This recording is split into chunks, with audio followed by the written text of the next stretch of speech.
On est de retour pour une troisième démonstration. Et cette fois-ci, on passe aux arts chinois. Les arts chinois, il y en a différentes sortes. Celui-là, c'est un style de Kung Fu qui va nous être présenté par le grand maître Mo Chao de Toronto et son fils qui est un Sifu, Ian Chao. Et c'est l'école Toronto Mo Chao Kwoon.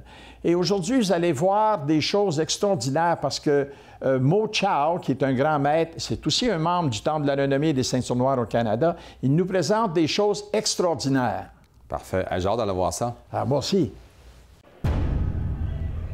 Bon, là, on peut assister à une autre démonstration avec ses élèves. C'est des katas. Oui. Qui ressemble beaucoup à, je dirais, un tai chi en action. On est en mesure d'apprécier les mouvements, si on regarde bien les pas, la façon dont les gens se positionnent. C'est comme si on avait une application de tai chi en ce moment ici. C'est vraiment des mouvements coordonnés. Hein?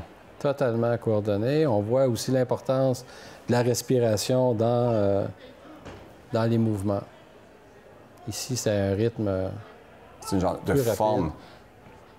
Est-ce que tous les arts martiaux ont des formes comme ça, comme des mouvements, comme l'autodéfense, comme des combats imaginaires?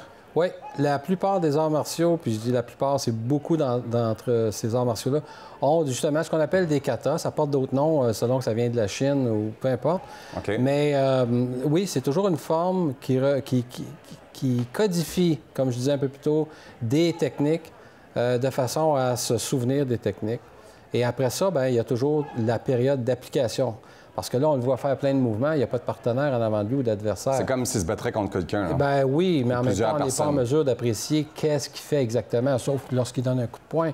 Mais, par exemple, lorsqu'il vient de faire les pirouettes puis les gestes au sol comme ça, il y a des significations à ça. Par exemple, je ne sais pas dans ce cas-ci, mais ça pourrait être ramasser la jambe du partenaire puis le soulever pour le déséquilibrer. Parce qu'il faut vraiment être flexible pour faire tous ces mouvements-là aussi. Hein? Fluide, flexible, et en même temps, ça demande beaucoup d'énergie. Ici, les abdominaux travaillent, les fessiers travaillent. Regardez ça, le déséquilibre, puis il reste en équilibre malgré tout.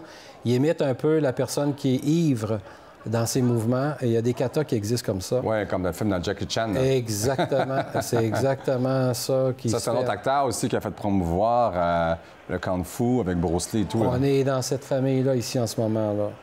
On est dans une forme de Kung Fu. Et on voit, on est en mesure vraiment d'apprécier, comme s'il était ivre. C'est vraiment surprenant. Hein? Oui. Puis c'est efficace aussi. Très efficace parce qu'au moment où on pense que la personne va perdre l'équilibre, elle se reprend dans son équilibre et elle va donner un coup. C'est inattendu et c'est toujours surprenant. C'est vraiment la flexibilité est là, le mouvement sont là, la fluidité est là aussi. Hein? Totalement. Encore là, dans le jargon japonais, on dirait un kiai.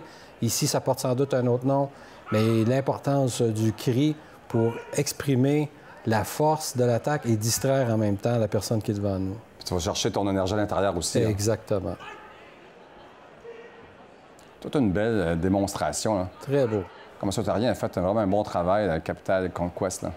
Totalement, on le voit, hein? Ça regroupe plusieurs disciplines. Wow! Très belle discipline. Que nous, on se retrouve dans quelques instants.